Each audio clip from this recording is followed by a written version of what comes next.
of Revelation as things that have already happened in 70 AD. 70 AD was the time that the Temple of Jerusalem was burnt down when Titus and the Romans entered Jerusalem. But how could it happen before it was revealed? How could it happen before it was written? Do you get the point? If these things are future, why would Jesus say that write the things which will come after this? So the key to understanding Revelation 4:1 is that you need to understand that all these things are future. Future from the time that it was written. Now, there's another point that I wanted to bring to you, but I don't want to take so much time now because it's going to take probably another month of study if we do, is the understanding of Daniel's 70th week prophecy from Daniel chapter 9, verses 24 to 27, which I want you to just review from your notes that you have gotten from Pastor David Sell. Why is that important to understand? Because the timing, again, of the prophecies and the understanding of how this is going to transpire. Because all over the book of Revelation, you're going to see that it is repeated that there will be a 3.5 years of tribulation.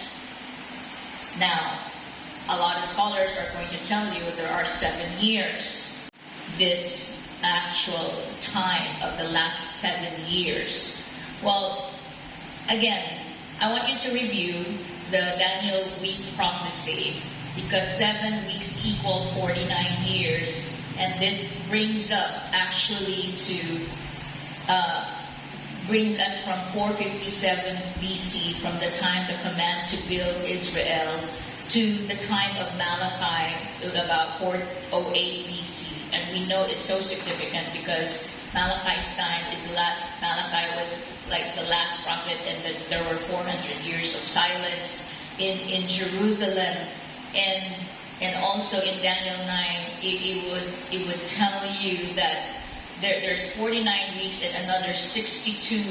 7 weeks, which is 49 weeks, and there's another 62 weeks, which is 434 years. So, the computation that you would have to understand. So now there's 69 weeks, 7. So 69 weeks. So there's another week that's left. So what do you do with that 1 week, with that 7 years? And that's where a lot of confusion, different teachings come out. Where there are conditions that must be met. Things that says the street shall be built again, the wall even in trouble sometimes, and after the 62 weeks it says that the Messiah shall be cut off. What does it mean to be cut off? But it means to die. Okay? So a lot of people don't include the Messiah in that 7 years. It says in the middle of the week, in the middle of the 7 weeks, Messiah will be cut off. So the first 3.5 years would be the time of the ministry of Jesus. Because remember, how long did Jesus minister? It's 3.5 years. Right? So in the middle of the week, Messiah shall be cut off. But not for himself, right? That's what it says. For who? For the world, for the Jews and the Gentiles, for the people who would believe in him. And then this is when it says, and the people of the prince who is to come shall destroy the city and the sanctuary. Now this is 70 AD. After Jesus died, right? About 33 AD. There's some discrepancies in the dating, but he's cut off. And then another 40 years later, at that time, Jerusalem was destroyed by Titus.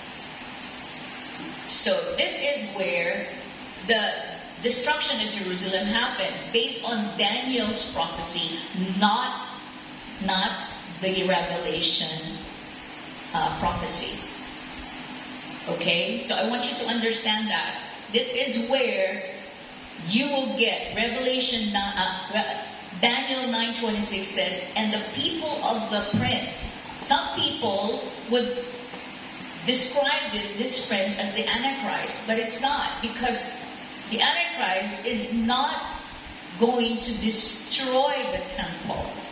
As we will see in the New Testament, even Paul would say that he will have himself sit at the temple, right? And he will blaspheme God and he would be worshipped. And so this is about the destruction of Jerusalem. Messiah is cut off, Jerusalem is destroyed. And then it says here, this is where another confusion comes about.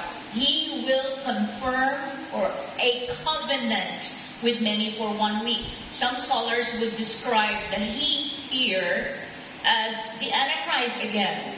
But again, you need to understand the use of the pronouns. The antecedent rule tells us that the person should have been introduced already before you use a pronoun. But the Antichrist was never introduced yet in the Daniel 9 passage. Who was introduced was Jesus, the Messiah who will be cut off, and the people of the prince. So there's a prince. Yeah, unless you take the prince as the Antichrist, then you may end up using the he again in the next verse. He shall confirm a covenant. But it's not the Antichrist again, like I said, who destroyed the temple. It would have been Titus and the Romans. So then this he would only refer to either the Messiah or the prince, who is Titus. So who's going to confirm a covenant? Titus never confirmed a covenant. Jesus is the one who confirms a covenant, right? With many for 1 week. So this verse describes the final week, the last 7 years, which will shed a new light upon, again, the duration of the end time tribulation. It begins by saying, he shall confirm a covenant with many for a week. So again, the question is he the prince? Is he the Antichrist? Is he the Messiah? Again, as we interpret the pronoun he, it will establish the interpretation of the prophecy. So the pronoun antecedent rule is what you need to remember. So again, this I would highly suggest, that this would be the Messiah, not the Antichrist. As a lot of scholars would suggest that this is the Antichrist. Now, the final phrase in verse 27 adds additional proof. Again, he will confirm a covenant with what? Many. So this is the proof for the person being described as Jesus. We shall bring an end to sacrifice and offering. How did Jesus put an end to sacrifice and offering? It's because he died on the cross. There's no other sacrifice. He's the final sacrifice. Covenants in the Bible are only ratified through the shedding of blood. There's no other way.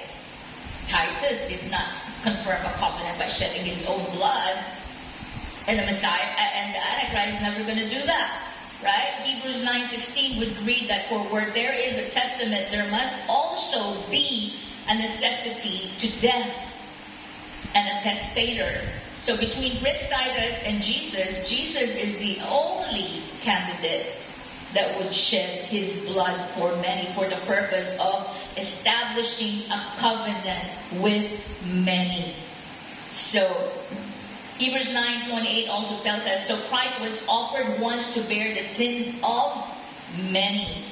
Romans 5:19 uses the exact language, for by one man's disobedience many were made sinners. So all by one man's obedience many will be made righteous. So the term many refers to all of those who will believe and receive Christ's forgiveness as a result of the new covenant. But in the middle of the week, he shall bring an end to sacrifice and offering, because he's the final sacrifice. Right? So now you know that it's the 3.5 years. So this, I want you to understand that, so that when we get to the rest of the book of Revelation and we read the 3.5 years of tribulation coming from the Antichrist, then we would understand. So this is the remaining 3.5 years. So what do we see here is a gap. Is a gap for the church age until the number of the Gentiles has been reached, right? Then God will fulfill His covenant now with also the Jews. And so we have the final, it necessitates that the 3.5 years will have to occur at the end of the age before Jesus comes. So it's very, very important to understand this. Now, there are 6 verses in the book of Revelation and Daniel that describe a very, very specific 3.5 years occurring at the end of this age. That 42 months, 1,260 days, and also times and a half time. All these describe 3.5 years of tribulation. And then Revelation 11 speaks about reaching the Jews now with the gospel for the final 3.5 years. So we remember who the prophecy is for God's people at this time was Israel, the holy city of Jerusalem. So it's very, very necessary for us to understand that 70th week prophecy. The other condition now, it would say in Daniel 9, it would say now, and on the wing of the abominations shall be one.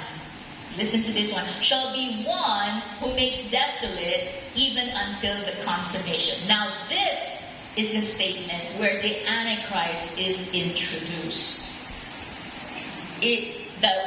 The person who makes desolate even until the consummation is the Antichrist. The Hebrew word for wane means overspreading. It's parang in Tagalog, sinasaklaw niya, because he's going to rule the world, right? Which indicates an abomination on one end and a second abomination on the other end. So the first abomination appears to have been the offering of animal sacrifices. The Antichrist would allow sacrificial offering again, whereas Jesus, as we agreed, was the final sacrifice. Now the latter abomination on the other end could very well be the reign of the Antichrist. So there was, on the wing of abomination, before Jesus, there were animal sacrifices. Then, after Jesus, the Antichrist is going to come and he's going to make desolate. And the final abomination will butt right in at the climax, the consummation at the end of the age. So again, how long is the tribulation? When people say it's 7 years, always refer back to Daniel 9. Because from now on, we need to understand what's going to happen in the book of Revelation. It is future from the time that this was written. It is future from the time that this is revealed. So let's get on with Revelation 4:1. Again, it begins, after these things I looked, and behold, standing open in heaven. Right? After, and other translation says, and after this. So again, what's after this? We just finished, and John just finished writing what Jesus had to say for the state of the current churches at that time. So that was the present state. So now after this, and again refer back to Revelation 1:19, There's the past, the present, and the future. So now this is the future. After this, I looked and behold, standing open in heaven. A door opens, inviting John to enter in to the splendor of heaven. And most likely he fell into a deep trance. That's what happened to him. Similar to Paul's visit into the third heaven in 2 Corinthians 12. We remember how he said, and I witnessed and I heard things that is not allowed for us to utter. So he just sealed up what he witnessed and what he heard.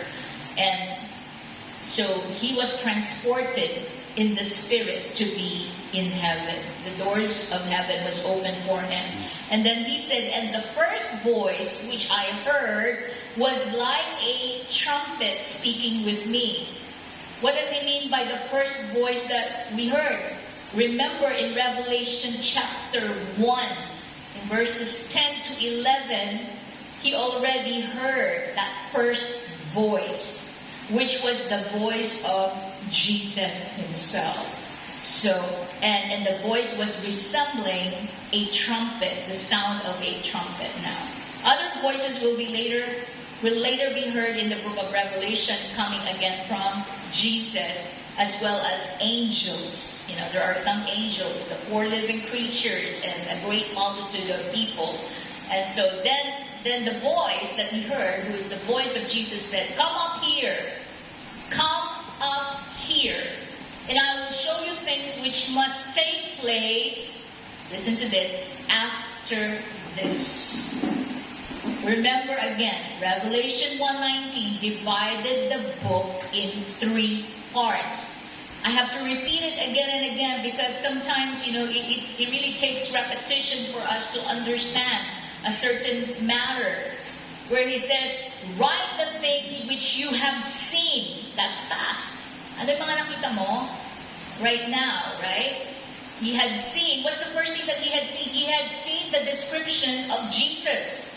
He had seen his fiery eyes, his bronze of feet. That's what he had seen. So immediately, that's an immediate past. And then the things that are, which is the churches, and the things which will take place after this. So Revelation 4:1 aligns with Revelation 1:19, and it will now cover the things which will take place after this. So the events described in 4:1 until 22:6 must occur in the future, following John's visit to heaven. So from this point on, each described event in the book of Revelation finds fulfillment sometime after approximately 90 AD. Now, here's what I want to emphasize, and I hope I can make this as quick as possible. Where a lot of pre-tribulationists get the idea that the church must be raptured before Christ returns is this phrase, come up here. So they take John to represent the church.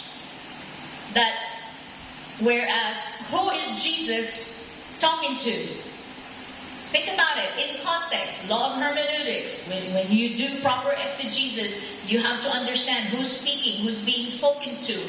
What is this line saying? Jesus told John, come up here.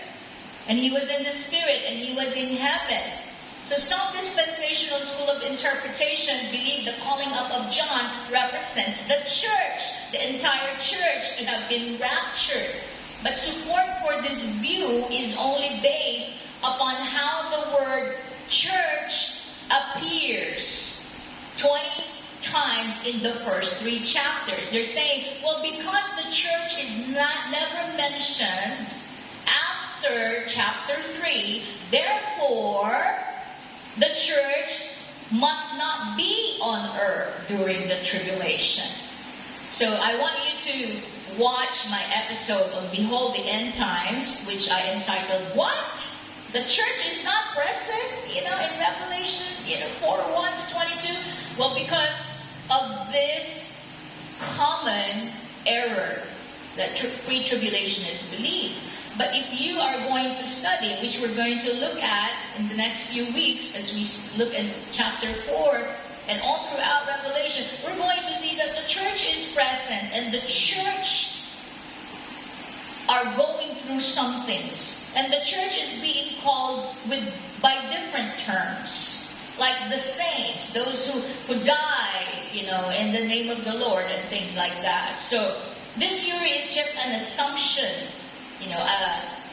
assumption at best. That John somehow symbolized the last day church. So, and it is no reference to Revelation 4:1. So even though the word church doesn't appear, again, other terms are used in the entire book. The saints.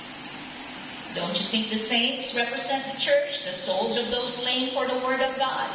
Don't you think, they represent the church? Those who keep the commandments of God? My brethren, my people, the apostles and the prophets, they all represent the church. So I want you to understand that this dispensational position of pre-tribulation also assumes that the voice of the trumpet is the last trumpet. But the way that John described it, it says that I heard the first voice. I heard the voice that I heard first, and it sounded like a trumpet. But what he heard is a voice. He didn't hear a trumpet. Okay? So actually, it's the first trumpet with the first trumpet comes with 7 additional trumpets, to follow. If you're talking about the trumpets now, so those 2 things are, kind of skewed really. So the rapture of the church occurs at the last trumpet, according to 1 Corinthians 15:52. In a moment, in the twinkling of an eye, at the last trumpet, for the trumpet will sound, and the dead will be raised incorruptible, and we shall be changed. But here in Revelation 4, it is the voice of Jesus that sounded like a trumpet. So 2 totally different things. All right. So with that, I think it's okay to end. Because I don't think I can go on now with next few verses or even a verse in 1 minute. So thank you. Father, thank you, Lord, for your word. And your word is always good for us. And it is a light unto our feet and a lamp unto our path. Lord, thank you na tinuturuan niyo kaming makaintindi by your Spirit. Panghawakan po namin ito sa aming puso. You be all the glory and the praise in Jesus' name. Amen.